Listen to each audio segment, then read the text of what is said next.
Hey everyone, welcome back to the Leadership Project with your host Mick Spears. Our vision is to inspire all leaders to challenge the status quo. We bring you weekly topics and thought-provoking guests to get you to stop, reflect, and think about what it means to be a leader in a modern world. Our aim is to help you become the leader you wish you always had, as we learn together and lead together. Please enjoy the show.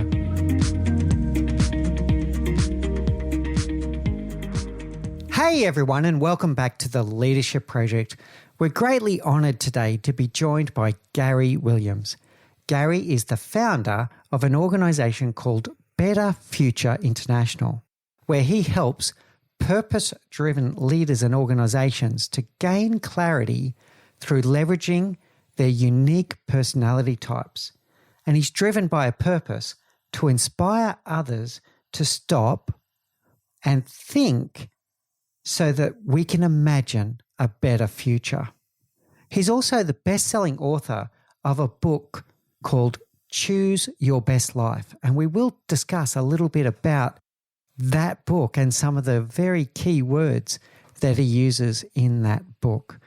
I'm sure that this is going to be an amazing session that you're going to learn a lot from. Gary is an MBTI certified practitioner who also uses things like the Clifton's Strengths Finder to help people to find their uniqueness and then put that to best practice around their purpose. So Gary, great privilege to have you on the show today. Please say hello to our audience and share with us a little bit more of your background and what led you into this type of work. Absolutely. Well, Mick, thank you. It's an honor to be here. I'm so excited for today's conversation. And to you listening, thank you for taking the time to listen. I'm excited to dig in today's conversation. And so just kind of the 30,000 foot view of my journey here. I actually started my professional journey as a teacher. I was in the world of public education. I started in an urban environment. So I was a teacher in Detroit, Michigan, and taught middle school math. And after just a couple years in the saddle there, was one of the most experienced teachers in the building because I worked in a school that had a really high turnover rate and actually was then an instructional coach for novice teachers. So I worked with kindergarten through 8th grade teachers to help them become better at their art and their craft at what they do. From there, I did some more teaching out in the suburbs of Detroit. And then ultimately was a dean of students. So was responsible for student discipline, school culture, school climate, and trying to make sure that it was a safe and productive learning environment for everyone. From that position, I learned that I loved working one-on-one with people. Even in those challenging conversations of discipline, right? Of kids that were sent down to the office for behavioral reasons, that were demonstrating some challenging behaviors, I loved them. I loved working one-on-one with people to dig into what was actually going on there. But I was ready to do it in a little bit more of a positive environment. So I started coaching authors, working through the process of people writing and publishing books. And then from there, founded my own company where now I do just what you described, helping people to get unstuck, to really lean into their uniqueness through their personality and their purpose. And I do that both through one-on-one coaching and team facilitations, looking at team dynamics and what's going on within an organization to hopefully streamline communication and make things just more productive and efficient for everyone. That's great, Gary. And thanks for that excellent introduction. Let's start with the purpose element because that's probably where it needs to start for a lot of people. I think you and I are quite lucky here. I worked out my own personal why close to 15 years ago. It's evolved a little, but hasn't changed, but it's just evolved a little in how it kind of comes to life. But I've known my personal why for quite some time. You're very forward in telling people what your purpose is. What advice could you give to people in our audience that hear this? They hear about find your purpose, find your why, but they don't know where to start. Yeah, beautiful question. So here's what I know and here's what I believe. Every single person, on our planet has a unique purpose. They have a unique why. And it's been with you your entire life. Whether you have awareness around what it is or not, it's with you. So it's not that you need to like go on this massive life adventure and travel the world and do all these things to discover that core belief that's driving everything you do. It's already with you. And so really the goal is to try and look at your experiences, look at the path that you've been down so far in your life, collect those stories in a way where we can see the common thread. What's that core belief that's driving everything that you do? And both the moments that feel really good, they feel really fulfilling, they bring us joy and excitement, but also those moments where things are hard, the valleys of life, the times where, I don't know if I'm going to get out of this, where you just feel like you're going against the grain and butting heads. And when you start looking at those stories, there's a common theme there. There's a common belief in everything that exists in your life that if we can put language around it, we can now live on purpose from a lens of greater intentionality instead of just letting this be this invisible thing that's guiding us without us knowing it. It just brings it into our conscious awareness. So my big advice is to sit down and just like my why, right? Stop and think about it.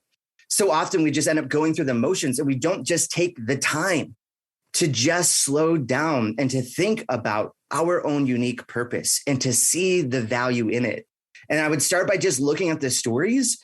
And really, the other thing that's a helpful ingredient in this whole thing is to talk it out with someone else. The reality is we have always had this belief with us. And sometimes we don't realize that it's unique to us because we just assume everyone else is doing the same thing. So I'm hearing some really interesting things there, Gary. I want to play back some of what I heard. So I really love that your why is to help other people find their own why in some respects. So to get them to stop and think and reflect, find their uniqueness, find their purpose. So I love that. When you spoke about writing down the story, the words that you used were all emotive words. They're all about emotion. You spoke about fulfillment. You spoke about joy in terms of the things that may be aligned to someone's personal why. And then you were using words related to stress and, the opposite of enjoyment when you were talking about the things that may be against the person's ingrained purpose and beliefs. What's your reflection on the role of emotion in all of that? We all are emotional beings, and our decisions are charged by emotion. And so when we start to actually analyze those emotions and the themes behind them, you're exactly right. That's what's going to point us to that sense of purpose. And so I think it's important to think through those stories through the lens of emotion. If all we're doing is just looking at, these are just, the average things, they don't really excite me. It's just, this is a lot of times that's pointing to the path that you're on, but not always pointing to the uniqueness of who you are. And when we're in that lane, we're going to feel it. And when we're going completely against that lane, we're also going to feel it. And that's not good or bad. It just allows us to have the evidence to point us towards what that purpose actually is. So I think you're spot on there, Mick, that the emotion of those stories is really what we're trying to get behind. Absolutely. I'm feeling like it's almost like an internalization of the famous Maya Angelou quote about, people may forget what you said, they may forget what you did, but they'll never forget how you made them feel. And what I'm hearing from you is a internal clock looking at that, going, okay, well, when I did this, I felt amazing. I felt like I was making a difference. I felt reward. I felt joy. I felt fulfillment. When I did this, I felt frustrated. I felt stressed. And you're navigating through that. That's what it sounds like to me. The other thing that you mentioned, I think is really important for us to stop and think about, and you've got me thinking deeply about this right now. You spoke about assumptions. The assumption that someone but isn't everyone like that? So these internal feelings that you have about, well, this is what makes me tick, there can be a tendency that someone will assume that that's just normal and everyone feels that way.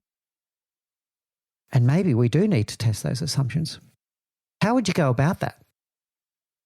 How would you go about testing that assumption of, well, I feel like this, but is that how everyone feels? That's where it's important to bring those stories into the outer world and to talk it out with someone else. There's a story out there. It's been attributed to a bunch of different people. It's real short, real brief, but I think it speaks to this idea when we're looking at uniqueness, whether it's purpose, whether it's personality. And it's these two fish swimming down the stream. And they're just swimming along, going with the stream, just swimming along. And one fish turns to the other and says, "How's the water today?" The other fish turns back and says, "What the heck is water?" And that's what we're really talking about here. When we're looking at our lives, when we're looking at our purpose, when we're looking at our uniqueness, when it comes to personality, it's like the fish surrounded by water. It's all you've ever known. The fish was born in the water. It never jumped out of the water. It's just swimming along in its water. And so it's there. We can see it. We know that the water is real. But because the fish has never experienced the lack of water, jumped out of the water, or had a moment where there was a threat to the water, it doesn't even know it's there. So when we're talking about these assumptions, it's like trying to figure out, what is this water that we're swimming in, right? If you're a fish, you know that you're in the water. If you're a human, we know that we're always surrounded by air. And sometimes you can feel it if the air quality isn't great, and sometimes you can't. But the same thing is true for our uniqueness when it comes to our purpose and our personality. We often have these assumptions that because I believe that we should be in a state of harmony, because I believe that people should be critically thinking, challenging the status quo, like one of the big pillars of what you talk about on this podcast, right? Because I believe those things. Well, doesn't everyone? Well, slow down. If the status quo is important to you, and challenging the status quo is important to rethink what leadership could be, it's probably important to you because not everyone else is doing it, which makes that all the more important for you to live out of. Because now that's an essential piece of the puzzle that our world is not getting unless you are operating from that space. So to really slow down, to talk out those stories, to see the value in them, and then lean into them intentionally is exactly what we're talking about. So absolutely brilliant, Gary. And I've got to reflect on a couple of things there. Love the metaphor and the analogy of the fish. I didn't know where that story was going, and I loved where it finished. That was brilliant. And I'm going to be thinking about that for days now. It's a really great picture that you've done there. And now for the audience, for those that didn't pick it up, did you see that Gary started subtly coaching me on my own purpose? It was very good. Yeah, very good, Gary. And you're right, but the good news is I believe in diversity of thought, right? So yes, I have my strong beliefs and my strong values, but I'm also open-minded enough to, in fact, for all of the levels of deep listening, having an open mind, having an open heart to tap into emotion, and having an open will to imagine a different reality. That whilst I'm quite convicted in my beliefs, I still believe in diversity of thought and understanding that other people may think differently. That's absolutely true. Coming back to then the discovery of purpose. So I liked what you described before. Get people to stop, think, write down the different experiences they've had in their life and think about the emotion of fulfillment and joy. What do those two words mean to you? What does joy mean to Gary Williams? What does fulfillment mean to Gary Williams? Yeah. When you are operating out of your sweet spot, some people talk about it as like the flow state, right? When we're looking at positive psychology, when time is just passing by and you could just be in this state doing it, time flies by, you look at the clock and you're, whoa, hours pass by. I didn't even realize it, because you're in this state where things are just in alignment, right? That's usually an indicator that we're operating from that space of something that's going to give us the fulfillment, give us that joy. I believe fulfillment and joy are an outcome of operating in that zone of fulfillment, that zone of joy comes from that flow state, comes from when we're doing the things that we love, that we're good at, but still give us enough of a challenge to keep us on the edge of our seat, to keep us leaning forward, to keep us engaged in what we're doing. When you're operating from that space, you're going to experience joy and fulfillment as an outcome of those things. And so to start thinking about you uniquely, right? Well, when are those times in your life that you do feel like time has just passed by so quickly? Maybe it's when you're doing a hobby of yours. Maybe you're a musician. Maybe you like to go running or do something active, go for a hike. Maybe it's something tied to your work. Maybe it's behind a computer screen. Maybe you're programming or building a website or designing. Maybe you are crafting something and creating something new. What are those things that you do in your life that you just lose track of time with? And those are the things that are likely going to give us some clues of the core things, the core activities that are going to give you that sense of fulfillment and joy in your life. Love that, Gary. And once again, you're using great language I've got this great picture of exactly that flow state and what it feels like for me when I get into that mode. What do you think the differences are between fulfillment and joy versus pleasure? Mm-hmm. To me, fulfillment and joy, they're deep to the soul. It's so uniquely ingrained in who you are. It's that like soul touching activity when you're really operating from that flow state. To me, when I think of pleasure, I think of the shorter term win, usually. I think of more of the dopamine rush, the instant gratification. We could do things that are pleasurable. I may get tons of pleasure out of eating a wonderful dessert. I may get pleasure of having a fun night with friends.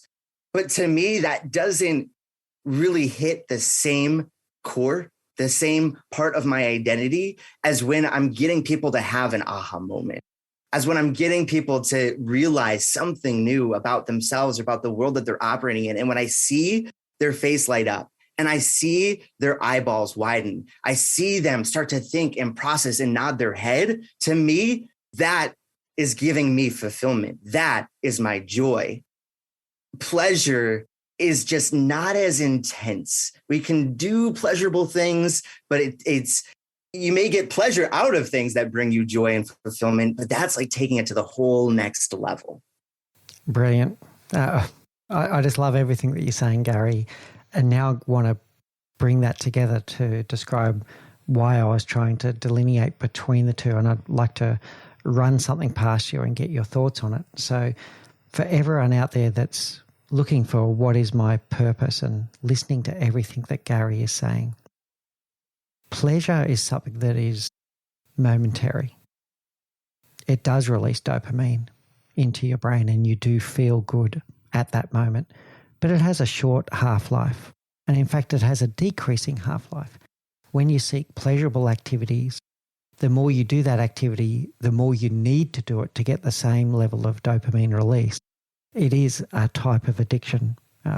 And we could go into all kinds of things about other types of addictive activities, but pleasure by its nature is addictive.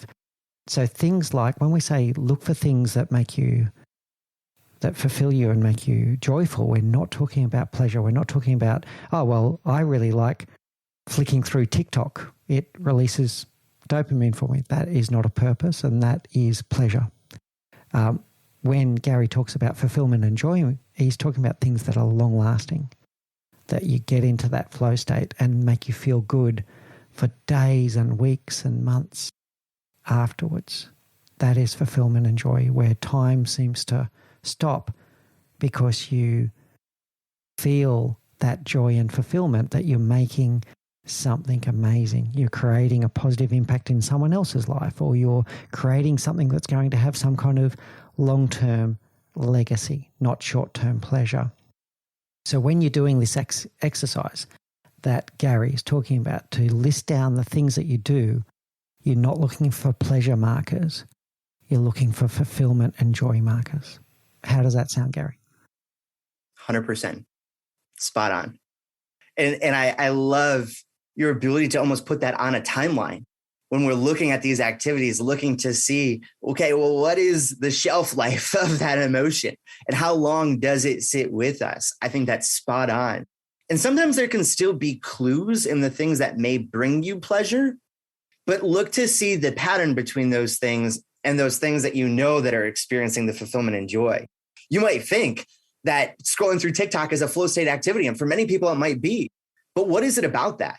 Is it the emotion that it's bringing you? Is it that you love the educational parts of it? Is it like that the infotainment side of it, right? Like, what are the elements? And there's probably still that deeper theme that's there, but it should be magnified when we're looking at those flow state activities that are going to give us that deeper sense of fulfillment and joy. Absolutely. Okay, very good. So once someone's gone through that activity, how do they get to a level of clarity about it?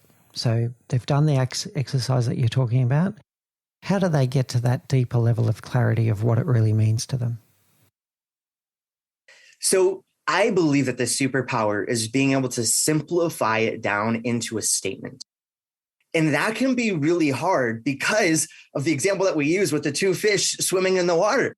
It's all you've ever known. And to put language around the water can be challenging. And I believe that's where it's helpful to bring it to the outer world, to have a conversation with someone. Maybe it's a coach. Maybe it's a friend of yours, someone who's a really good listener, and someone that's going to be able to listen in to the language that you're using. Because when we're talking about those things that bring us fulfillment and joy, you're going to have unique language around those things. And your purpose statement is rooted in your own language. If the person that's listening is putting it through their own filter and re-articulating it through their experience, now they're clouding your purpose with theirs and their life experience. So we need someone who's a really good listener that's going to be able to help you find that language. And you want them to play back. What are the words that you're repeating? What are the phrases that they're repeating? What are those core themes that you're repeating? And that's where your purpose lives.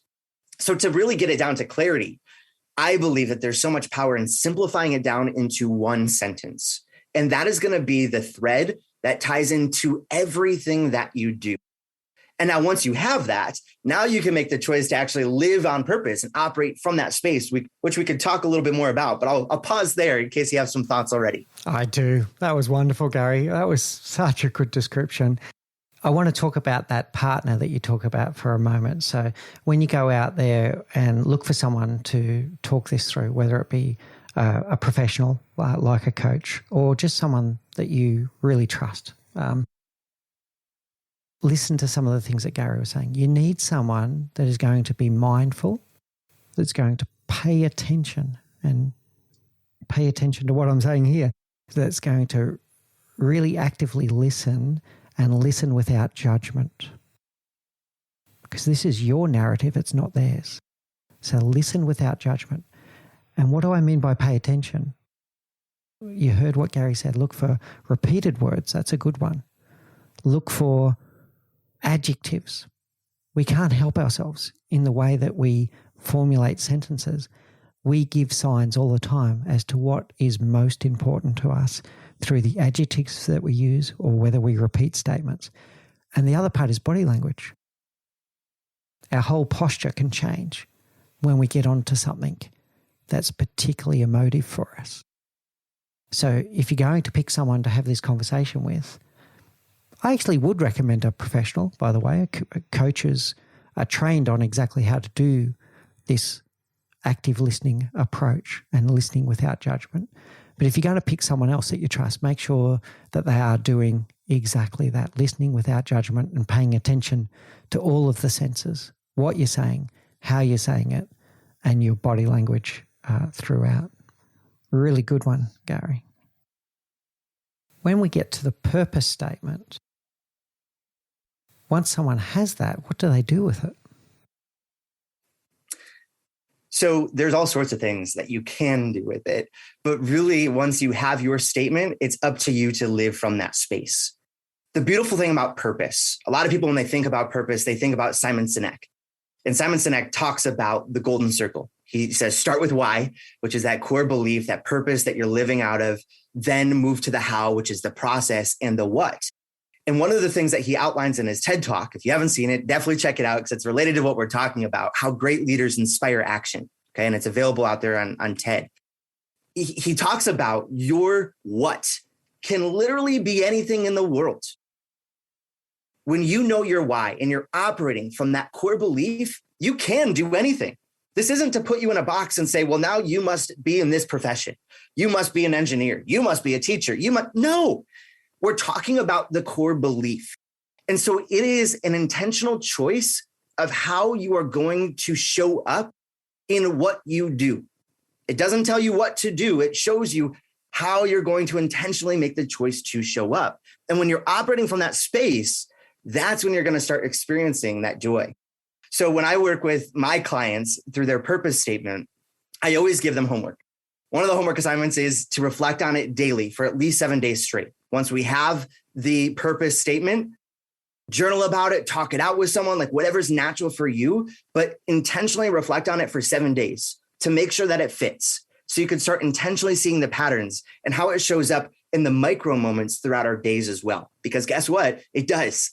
It's not just in those huge peaks and valleys. That's the language that we're going to use to find it and craft it, but it shows up in everything that you do throughout your day-to-day life. So that's one homework I'm going to give. The second one is to find a way to remember it. Sometimes that's a physical symbol in your house. For me, it's maybe a little cheesy, but I have it painted on a canvas in my house. It's an easy visual reminder. For some people, it's having it as a sticky note on their bathroom mirror so they see it every single day. Every time you walk in the bathroom, it may be a little frame on your desk, something that's going to keep you rooted in your purpose because you will forget. There's going to be days where it's hard. There's going to be days where it's just so much easier to just go through the motions of life. I'm not saying a purpose statement is going to be the end all be all solution for all things in your life. In fact, it can sometimes make things harder because when you know what that belief is, you now have to wake up every day and make the choice. Am I going to choose to show up and serve from this place? Or am I just going to kind of go through the motions and just kind of get through the day, which we sometimes do. And there's nothing wrong with that. But I believe our world becomes better when we're intentionally making the choice to operate from our sense of purpose each and every day. Yeah, I can hear you there, Gary. I think that once you find that purpose, it helps you make clearer decisions about what you say yes to, about what you say no to. But yeah, there's an element of it also requires energy, and you talk a lot about energy in your book. It does require energy, and some days you just want to chill. Yeah, I get that. So I like the idea about the reminders. I want to come back to Simon for a moment. So far, we've spoken a lot about individual purpose. And later on, we're going to talk about individual uniqueness as well and personality types. But we've spoken a lot about individual purpose. Some of the key messages in Simon's talk are about how leaders inspire people into great action and into meaningful action. So others inspire others. And then he speaks a lot about buying behavior. So people don't buy what you do, they buy why you do it. So in some respects, we're now talking about followers and we're talking about the outer world again, right? So we're talking about inner purpose, but now we're talking about the impact on the outer world. What's your view about how this goes from the individual to the collective? So the beautiful thing about that is we all have that unique sense of purpose. And a lot of times we naturally gravitate towards people and organizations who believe what we believe, which is one of the claims that Simon Sinek does make.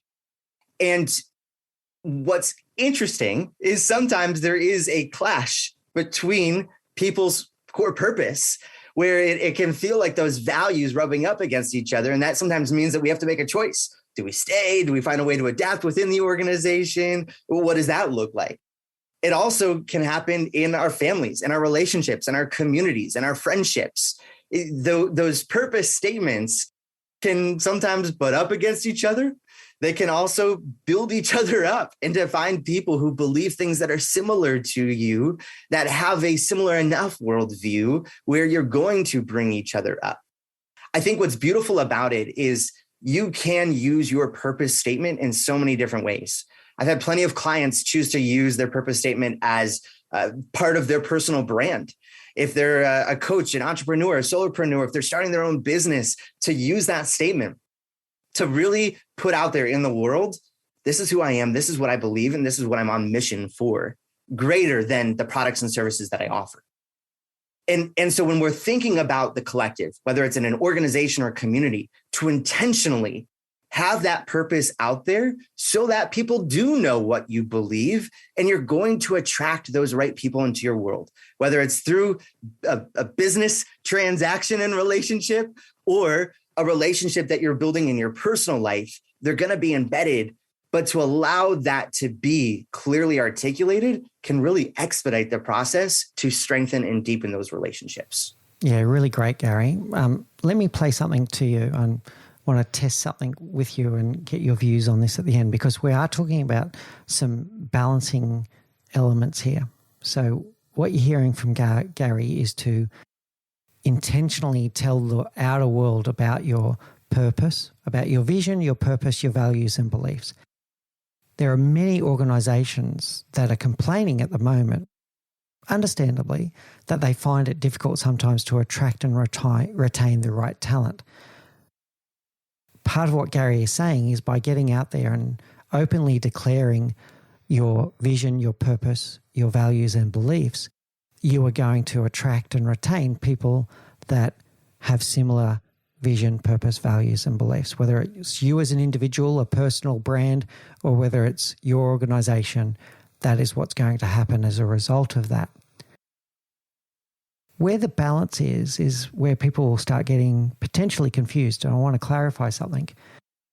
If you surround yourself with people that are just like you, then that's not very diverse.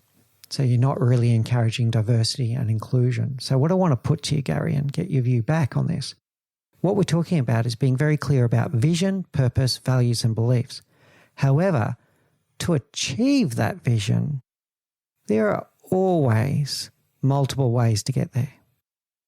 So where the diversity of thought comes in is to get people together that believe in the common purpose, but have diverse views about how you might get there. And then you can still have diversity, you can still have inclusion, you can still embrace all of that innovation that comes from diversity of thought, that everyone is heading to the same North Star, but everyone has a different view about how to get there, and you collect those ideas together to find the way. Your thoughts? 100%. Now that's assuming that the organization does indeed value that diversity of thought, which isn't always the case. And so you want to make sure that that is the truth of who you are and what you believe and what you stand for. And so, Mick, I know by your heart and your posture and the diversity of the interviews that you've had on this podcast that that's true for you. Yeah. And so for you and the organization and the people that you lead, 100%. Unfortunately, it's not always the reality in all organizations. And so you need to operate authentically, because if you're putting words out there that you think you're supposed to use or the right words, and if you're listening to the podcast, I'm using air quotes when I say supposed to and right, like the words that you think are socially acceptable right now so that we're going to survive as a business because everyone's talking about diversity and inclusion. I'm supposed to be diverse and inclusive. And so I'm going to put that on my website. But then when you get in the organization, and if that's not the day-to-day reality, it's going to cause greater harm. And so to find the things that you truly do believe in and the precise language to make sure that you are representing your organization authentically is where the power lies. And that to me is more important than using the words that you're supposed to be using according to the world standards or whatever the current buzzwords might be, because now your organization is going to be living and breathing in a really healthy way, internally and externally. So good, Gary. And it leads me to a question that I now must ask you and see where this takes. People talk about one of the attributes in a leader that they most look for is trust. What do you think the connection is between vision, purpose, values, and beliefs and trust? The first word that popped in my head was alignment. When those words, vision, mission, purpose, your core beliefs, those words are in alignment with the day-to-day evidence. And so if you're talking about an individual as a leader, if you're talking about trust within an organization and an executive leadership team, when the day-to-day reality is in alignment with what you say, now there's no longer this cognitive dissonance between the words that we're using and the actions that are out there in the world. There's alignment. Who we say we are is who we are. And this is how we're going to act. This is how we're going to move. And it gives the people around you enough predictability to be able to know, okay, this is how we do it. This is how things are done around here. This is truly what we believe in. This is the cause that we're fighting for. This is the world that we're trying to create through whatever product or service or vision that we have for the world. But when we say one thing and we show up in another way, now there's so much unpredictability and so much uncertainty that now your team, your clients, whoever it is that you're doing life with is going to retract a bit and say, I don't really know what to expect here. So I'm hearing one thing, I'm seeing another. And now there's going to be that lack of trust where it's like, I don't know. I don't know what to do. So I think the core there is that sense of alignment in the words that you're using, how you show up on the day-to-day, and allowing that to foster really healthy relationships. Brilliant, Gary. So when your actions align with your stated values and beliefs, you build trust. As soon as the opposite is the case, it erodes trust very quickly. Yeah, very, very well said, Gary. I want to segue now to a big part of what you also do then, and that is talk about personality types. So you're an MBTI practitioner. You use Clifton Strengths Finder. What do you think the role is of personality in all of this? You're pushing all of my buttons of what I love to talk about here. So, Mick, I'm getting excited. What I love about talking about personality relates back to the two fish in the water. When we're thinking about those fish that are swimming along and they're saying, what is the water? What are we talking about here? Personality is the same way. We are all different. We are all wired differently. But until we can find the language around that, we're just kind of blindly operating based however we've operated before. And so when you know the way that you're wired, it gives you an advantage because, again, now you can operate from that space intentionally. So within yourself, intrapersonally, it allows you to have clarity in the unique way that your mind is wired so that you're clear on how you make decisions, so that you're clear on how you learn, so that you're clear on the things that are important to you and the way that you go about seeing your world. But then interpersonally, in the outer world, you're also able to pick up on those things from others as well.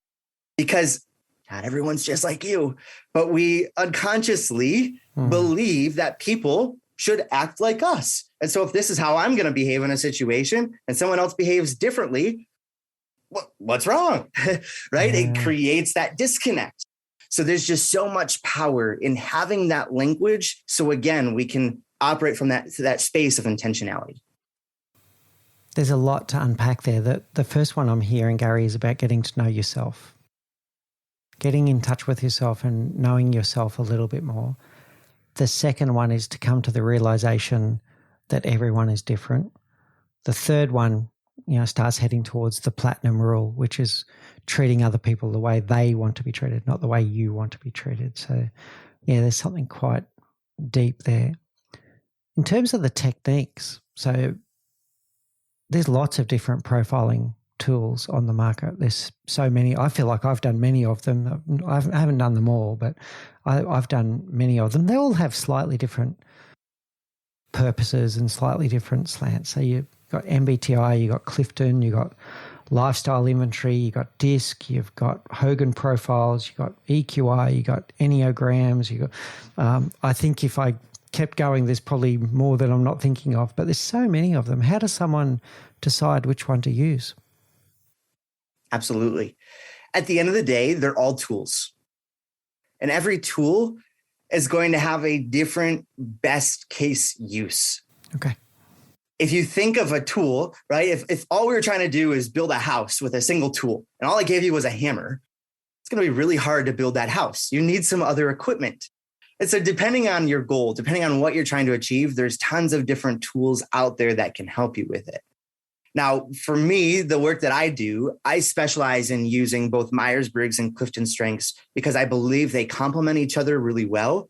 There's ways to kind of zoom out and look at it on a macro level and ways to zoom in and get a really nuanced approach with both of those tools. And that's not always talked about out there, right? Sometimes it's just, oh yeah, these are my letters. Oh yeah, these are my top 5. Or, oh yeah, this is my Enneagram type or whatever.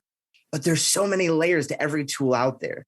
And so the first thing that I would encourage you to think about when you're trying to figure out how do I start this journey? What tools should I use is to figure out, well, what are you trying to achieve? What are you trying to learn about yourself? What are you trying to learn about your team? What is the purpose of this? Is it to check a box and say, yeah, we value the uniqueness of the people on our team? Okay, then pick one out of the hat, right? But if we're really starting to look at how people show up in the way that they communicate or the tension between a manager and his or her team or whatever, right? Like, what are we really trying to dig into here? Good. Now we know the goal, the outcome that we're trying to go after.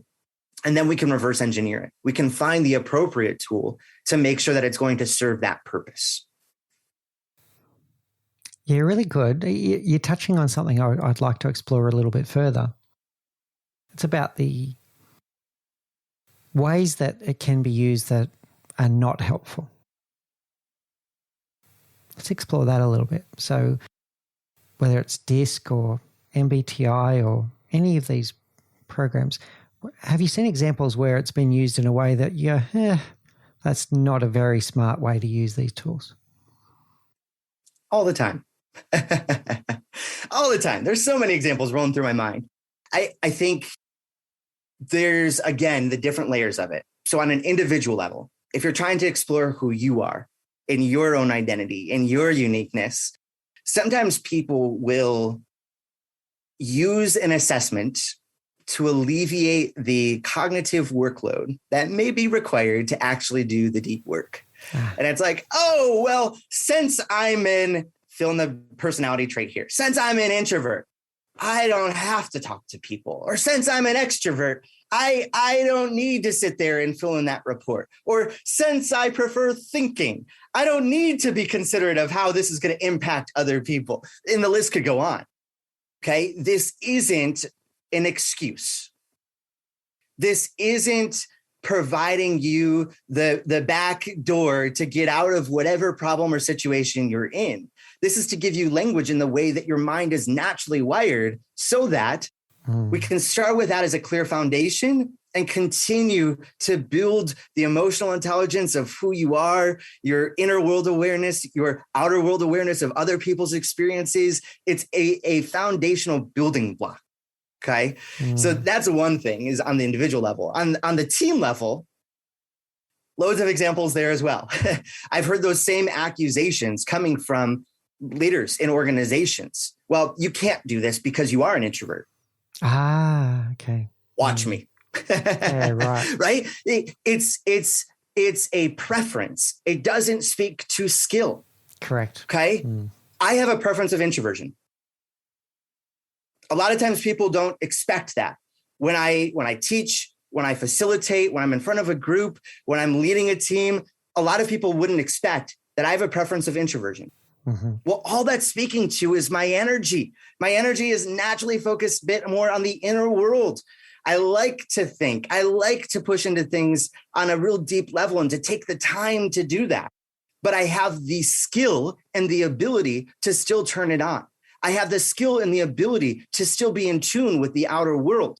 So this isn't looking at skills or abilities. It's looking at an individual's innate preferences. Okay. Now, with that said, I am a strong believer and a strong advocate that the two tools that I specialize in, Myers-Briggs and Clifton Strengths, should never be used in the hiring process. But time and time again, I see organizations that are. And again, for the exact reason that I just said. One, they think it's a shortcut. They think it's faster and easier. Well, since this person's going to be doing XYZ activities, we need someone who has a preference of XYZ. Well, someone else might have worked harder to develop this skill and ability than someone else. And they might actually be a better performer in that skill and ability than someone who may have the natural gift or talent for it. Okay. So you may think it's a great shortcut. Don't do it. Don't do it. And the other thing there is when you're looking at it through the hiring process, a lot of times people there's no ill intent in this, but when someone is trying to apply for a job, they have an image in their mind of what's expected in that job. And they may unconsciously answer questions in an assessment to just point and say, oh yeah, you want someone who's going to be able to talk all day, that's really in tune with other people's emotions. Okay, I can answer the questions in that way. Absolutely. Well, now it's no longer a tool that's going to give you a foundation of who the person is to build on and to grow and develop them, but instead them just telling you who they think that you want, which isn't going to be helpful at all. So I kind of gave you a few examples there. I'll pause, but I could definitely go all day on that. There's so much in everything you just said there, Gary, and kind of almost working backwards. If you go through one of these processes, don't game it. It's there to work out what your preferences are, not your skills, right? It's preferences, and we'll come back to that one again. Don't overthink it in terms of yourself. Don't project onto others. So if you're a leader that has an introvert, that doesn't mean that you don't go to them and say, oh, sorry, Gary, you can't present on behalf of the company. You're an introvert, because look at the skill, right? And I'll come back to that one as an example in a moment. Also, don't project. This is one that I've seen, Gary, that I really don't like. Don't project your interpretation of someone else, right? So someone says something in a meeting and someone turns around and says, oh, you only said that, Gary, because you're an INFP. That doesn't serve anyone to do that. It's just a way of having an understanding of oneself. It is a way of understanding the collective, no doubt about it, but it's just that. It's an understanding. Don't project. Your message about preference versus skill was almost like perfect, like, because you are the personification of this. And by the way, Simon Sinek, the same. So here's Gary Williams, wonderful presenter, beautiful communicator, confident, delivers with exceptional skill. Simon Sinek, wonderful speech giver, orator, captures people's attentions. They're both introverts. So their preference is introversion. Their skill is different. And there's nothing wrong with that. So let's unpick that one a little bit, because I think this is one where people do get confused a lot between extroversion and introversion. We might not go through every category of MBTI. We'll see how we go for time. But for this one, let's pick that. What do you think is a good way for people to really think about whether they're truly an extrovert versus an introvert? Absolutely. So, disclaimer for everyone listening, when I'm using the language introversion and extroversion, I'm speaking about it through the language, through the framework of the Myers-Briggs type indicator. There's loads of examples out there. There's different assessments like the Big Five that use slightly different definitions. So I'm not saying this is the only definition. This is just the framework for the conversation today, okay? So when we're looking at it through the lens of Myers-Briggs type indicator or MBTI, introversion and extroversion is about where you naturally direct and receive your energy. So someone with a preference of introversion, okay? And if you know your Myers-Briggs type, that means it would start with an I, okay? Someone with a preference of extroversion would start with an E, okay? So introversion is naturally directing and receiving your energy from the inner world. That's the core of what we're talking about here. When we say introversion, we're looking at your energy in the inner world. So that's inside of you. That's your own mind. That's your own thoughts. That's your own feelings, your own emotions, your experiences internally. Now, on the flip side, someone with a preference of extroversion is going to naturally direct and receive energy. They're going to be filled up when they're channeling their energy towards the outer world of other people, events, experiences, ideas, new places, experiences, things outside of you, outside of your own skin. Okay. And so it doesn't mean that you are completely unable to access the other preference. We all need both. And when we dig into Myers-Briggs in particular, there's a whole nother foundation under it called the cognitive functions that unpack how you uniquely show up in your inner world and how you uniquely show up in your outer world. Okay. So again, when we're looking at tools like this, there's always more layers. There's always more nuances than just, well, you can't put me in a box. I'm not just quiet, reserved, and in the corner, which are behavioral traits that sometimes people think of when they think of introversion. Really, we're talking about energy and where you're directing and receiving the energy. And that's the core of what we're trying to get to. Sometimes people have a challenging time, whether it's through an assessment or just through a framework like this, to separate behavior from a preference. So kind of like when we were just talking about traits, when we were talking about skills and abilities, you can develop those. I can change my behavior on the context. 100% true. But it's not going to change my preference. I may prefer time to be able to think through things before I answer. But I can behave in a way where I can answer right away.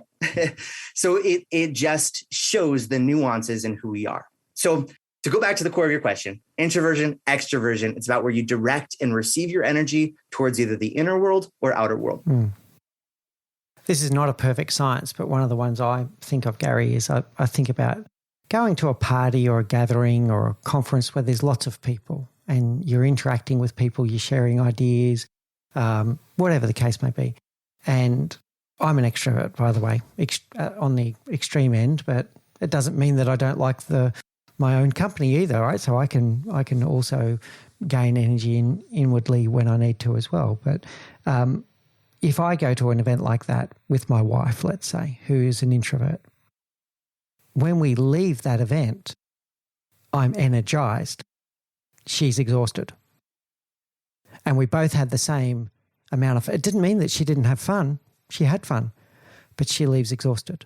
I leave energized, going, oh, wow, that was amazing. I'm bouncing off the walls kind of thing, right? Is that a fair test? A simple but fair test? Yeah. Yeah, that's a great starting point. Again, there's nuances there. Yeah. Right? If someone with a preference of introversion didn't have any human interaction for the whole week, and then they went to that social gathering, they might feel energized too. Yeah. Okay. So there's nuances. There's a lot more. We're looking for the broader themes and patterns, but that's a great example. And to think of it now behaviorally, how you might show up in the car ride home, the bus ride home, whatever you're doing, your energy is probably going to still be on that buzz where you're talking about it. Oh, did you remember when we talked to, did you hear that? Oh, did you see them do this? Da, da, da, da. Yeah. Meanwhile, your wife might just be like, smile, exactly. Nod. Yeah, that's it. That's great, Mick. Yep. Are you done yet? Right? Like behaviorally, it may show up differently. And again, there's nuances there, but that's a beautiful example. 100%. Okay. All right, I'm going to test something with you that I was thinking about the other day, and we'll see how this goes because maybe not all of the audience are completely aware of every single category. So I'll leave it in your expert hands to talk people through this. So I've always been, and I still am, to cut to the end of the story, I've always been an ENTJ. All right, so that's been my profile and my preference, and it still is today. But there was this moment in time, because I've been studying so much around emotional intelligence, becoming far more emotionally self-aware, far more in touch with being able to pick up other people's emotions. So reading other people's emotions. And I do so much work in this area that I started questioning myself and going, well, hang on a second. Am I an ENFP? And the answer in the end, to cut to the chase, was no. Because what I'm using my understanding of emotional intelligence to rationalize an irrational world. So in reality, that is still an ENTJ behavior because I'm trying to rationalize everything, but I'm rationalizing it through studying emotional intelligence and psychology. What's your reflection on that? Yeah. Again, what I love about Myers-Briggs, for example, is when you start digging into the layer underneath it called the cognitive functions, we're looking at the unique way that your mind is wired and how you're going to be operating from that space. So when you're looking at two different types, okay, for anyone out there who's trying to land on their personality type, there's a ton of different free assessments. The official Myers-Briggs is a paid assessment. You could do research, exploratory work. There's tons of ways to land on your best fit type. But one of the things that I love to do is when I'm working with a client to help them find their best fit type is to give them the official Myers-Briggs as an assessment, but to then have a conversational profiling session with them as well. Because sometimes in moments or seasons of our life, we may be focused on developing something so much that we think that that's our natural preference. So for an ENTJ is usually someone who's very logic. So the preferences, for anyone who's not familiar with it, we're talking about extroversion, intuition, thinking, and a judging preference, which means they like structure and organization in the outer world. Okay. So when we're thinking about someone with an ENTJ preference, okay, think of all of the podcast episodes that you've listened with Mick, right? You're going to pick up on some cues there. But big picture, it's usually someone who's very focused on objective analysis in the outer world.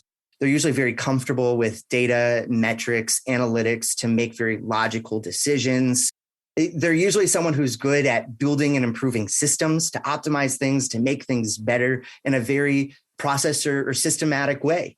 In a conversation, as a little anecdote, I hope it's okay I say this, Mick, I'm going to say it anyways, but in a conversation that I had with Mick before, he was showing me a little bit of his business and his ideas, and it was created with these flow charts and very clear points of, okay, these are the structures and processes and how I imagine things organized in my business. And again, that's a superpower of someone with ENTJ preferences, to build those frameworks in a way where there's outer world structure. And we know that this is how it's built. This is the structure around it. Whereas someone with ENTJ preferences, if they're developing a skill like emotional intelligence, which any human being can focus on, you may start to think, well, wow, am I actually way more in tune with people? And is my preference for decision-making actually more around the values and the perspectives of people than it is the systems and structures and processes? And that could start to get really confusing. Because wait a minute, I really like this new thing that I'm learning about emotional intelligence and people. But in a conversation, in a profiling session, we have your baseline data from the assessment, which is self-reported, but then we can dig in. And my hypothesis, we didn't do this, so I'm going to put words in your mouth and you can correct me, right? But my hypothesis would be, well, emotional intelligence allows me to better interact with people so that I can meet my goal. Emotional intelligence is a skill that I can develop to be able to better tap into the potential of people so that I can get them operating from where they're best at so they can reach their goals. Yeah. And that's a very quote unquote ENTJ way of thinking about emotional intelligence. For the audience at home, I think I now owe Gary a consulting fee. He nailed it. Yeah, 100%. Yeah, well done, sir. All right, very, very good. I want to bring us now back to purpose, but I've got a specific question. How do we bring both those two things together now? So if we've understood our personality type, if we've explored and clarified our purpose, how do we put those two together for greater impact? So when I work with clients, the process I usually do is I start with personality. And the reason why I start with Myers-Briggs, Clifton strengths, because so often we have been conditioned to show up in a certain way based off of the roles that we are in. And my first goal is to decondition you a little bit, get you back to the root of who you really are here. So a lot of times people, when they're in a particular job or they're in a particular relationship or they're in a particular role, like I'm a father or I'm a mother or I'm a CEO, when you think about those roles, we often think this is how I am expected to show up. And we start behaving in that way. And sometimes our behaviors are not a reflection of our natural preferences. So to build that foundation, we want to get you figuring out, okay, how do you most naturally operate? So we can get you moving with the grain. So you can be swimming with the stream, to use the fish analogy, right? That's our first goal. Now, once we have that language, now we're thinking about purpose as that way to be able to direct and aim your focus in a really intentional way so that you're bringing that fuel, that fulfillment, that passion, that fire that we were talking about earlier into a specific context, okay? So the purpose is going to start to give us direction. So now that gets that core belief out. But a belief itself isn't action. A belief itself isn't going to change the world until you do something with it. And now that is where we loop back over to personality. Once we know the core belief, we can start getting you to operate your how, your process, in a way that's most natural for you. Not the person sitting next to you, not the way that people expect you to behave, but the way that your brain is naturally wired. And now we have the magic sauce here to be able to have a direction, a core belief of everything that you do. You're operating from the unique way that your mind is wired so that you're tapping into your natural wiring so you can go out and actually create that change, whether it's through your business or in your family or in your relationships, whatever it might be. I'm hearing something really interesting here, and I want to test it with you. I'm hearing an emerging property from getting a deep understanding of your personal preferences and adding it to that clarity of purpose, heading towards fulfillment and joy. It's almost like a flow plus plus state.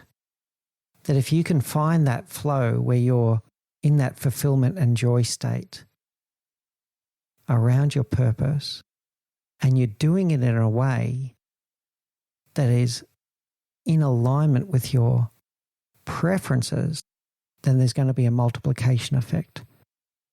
And I just made up that flow plus plus, by the way, on the spot. But that's what it sounds like to me. Not only are you in the flow, but because you're respecting your preferences, you're probably flow multiplied or flow magnified. Your thoughts on that? 100%. Because now we're not just focused on the activity. A lot of times when we go to those flow state things, we think, oh, I get flow when I insert activity here, like we did earlier, right? When I'm being creative, when I'm building a process or a flow chart, when I'm building a business, when I get to do marketing, when I get to hop on a sales conversation, when XYZ, right? Okay, that's something that you can do, but we know you can do anything. There's no limitations there. And so when we're doing the thing in the way that you're most naturally wired, now it's not only the activity that you love, but how you do the activity, the process that you're getting that goal accomplished or that activity completed. It's all in alignment, just like you said, and it's going to feel even better. Absolutely. So with art imitating life for a moment, I'm going to say that we've been going for way over an hour and it feels like 5 minutes to me, Gary. I think we're in the flow state.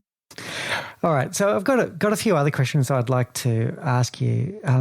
Looking at your experiences, you've worked quite internationally.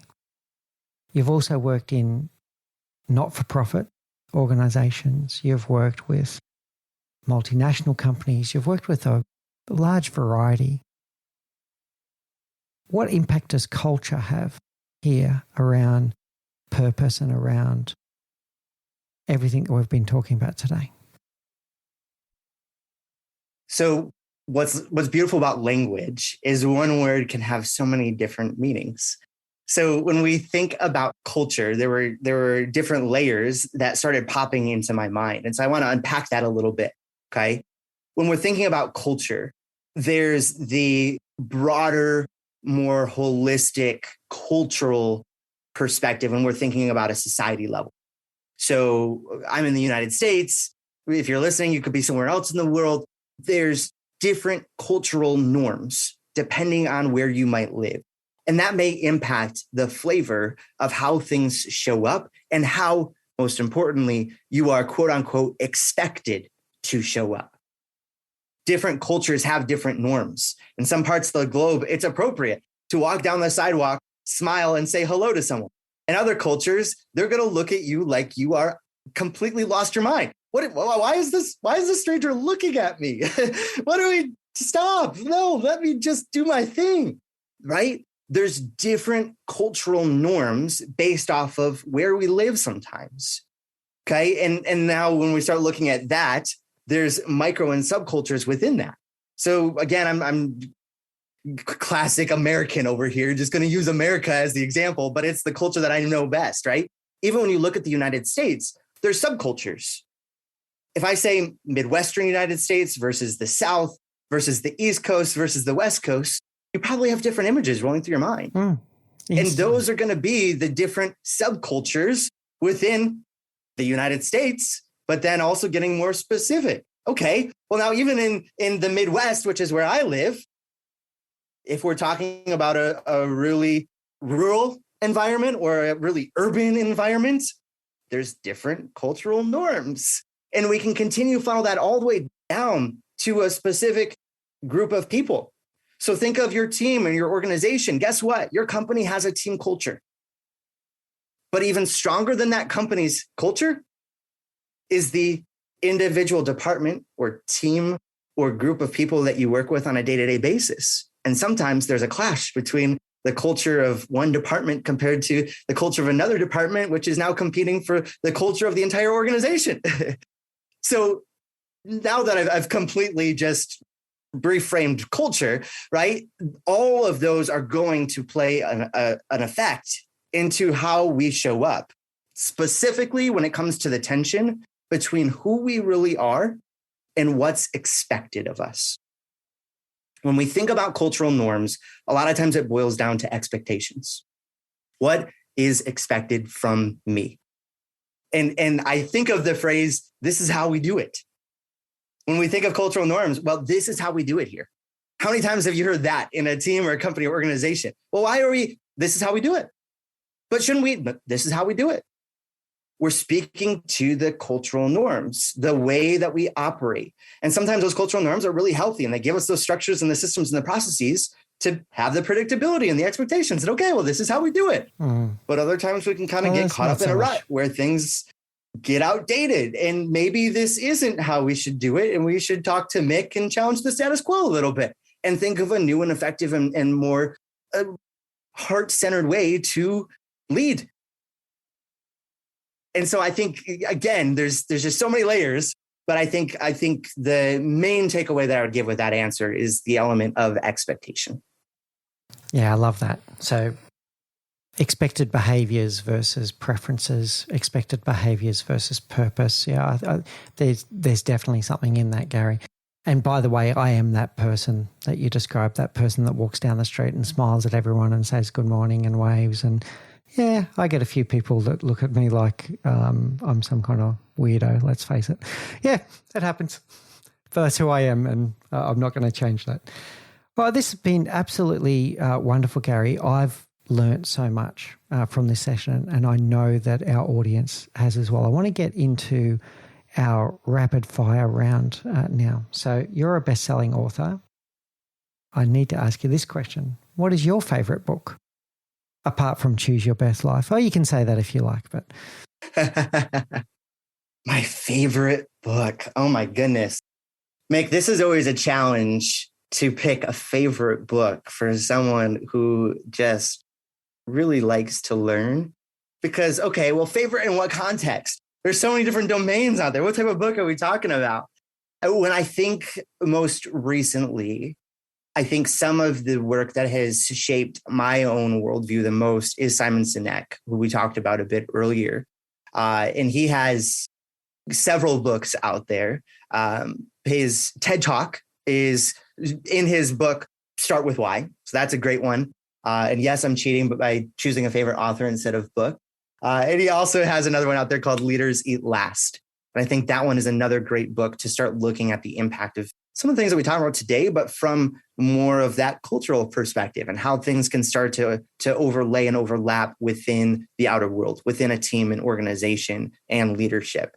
So I'm cheating by naming two with one author. That's okay. No problems with that. What about your favorite quote? Ooh, so many good ones out there. Depends on the day, depends on the season, depends on the message that I need to hear. You're gonna catch a theme here that one of my preferences is it's sometimes hard for me to articulate my own preferences when it comes to things like favorites, which is interesting. Not uncommon with my personality type. So you're making me step outside my comfort zone, Mick. Oh, good. My favorite quote. I'm gonna choose one that, there's so many good ones. So this is a quote that we used as a core piece of inspiration with a nonprofit that I worked with years ago that focused on student leadership development. And it's everything's impossible until it's been done. Nelson Mandela. And I think the power in that is it allows us to have limitless thinking. It allows us to think what could be. What are those things that we might think to be impossible in our own lives? And how can we accomplish it? How can we do it? So that we're starting to broaden the horizons of what could be. So in this moment, that is the favorite quote I'm going to choose to select. I love it. Well done. I really like that one. And one for the audience to all think about for sure. What's the one thing that you know now that you wish you knew when you were 20? Mm-hmm. When I think back to when I was 20, so much. I would have to remind myself and tell myself it's okay to take action. I think especially in my early 20s, I've been an overthinker for my whole life. And I think sometimes that can hold me back from moving out into the world and having as big of an impact as I could have. So when I think back to my 20-year-old self, I would say it's okay. Just move, take action. If you fall flat on your face, you're going to be able to get back up. It doesn't have to be all perfectly worked out in your own mind before you start moving and building something and creating something in our world. Yeah, beautifully said, Gary. I love that. And finally, I'm sure that, as I mentioned, our audience would have gotten a lot of value out of today's session, as I have as well. If they'd like to get in contact with you, Gary, and explore further your work, or maybe have a consultation and talk about their purpose and their personality type, how do they get in contact with you? Yeah. So I would recommend just heading over to my website, which has a hub of all of the ways that you can connect with me. And then feel free to reach out in the way that you're most comfortable. So betterfuturecoaching.com is my homepage, my website there. And then if you kind of want the quick and dirty summary, if you go to betterfuturecoaching.com/links, LINKS, that's going to have just kind of a quick menu. There's a free guide there if you're trying to explore your personality type. There's all of my social media handles are linked up there. So if you want to explore some of the other things that I've done and talked about, feel free to do that. As well as a button to be able to click and hop on a call with me if you want to just chat through some things and look at how we might be able to collaborate in the future. Excellent. Thank you so much, Gary. Once again, great honor to have you on the show. I learned so much. I know that our audience would have as well. I'm going to put that link into our show notes as well. And I do encourage you to check out Gary's book, Choose Your Best Life. It's really good. I've read it over the last week. Wonderful book, well written, with lots of practical things that you can stop and think and to refocus your life on what's most important to you. So thank you so much, Gary. Absolute pleasure having you on the show. Thanks so much, Mick. I appreciate it. Thank you for listening to the Leadership Project podcast at mickspears.com. I'm your host, Mick Spears. Sound design and editing by Faris Sadek. Social media by Gerald Calabo. And special thanks to our operations manager, Say Spears. We appreciate you and we appreciate your time today. You can catch the video podcast and our series of shorter videos by subscribing to the Leadership Project YouTube channel. And you can join the conversation at our Facebook community group. We look forward to bringing you another great interview next week as we learn together and lead together. In the meantime, please do take care, look out for each other, and always remember to challenge the status quo.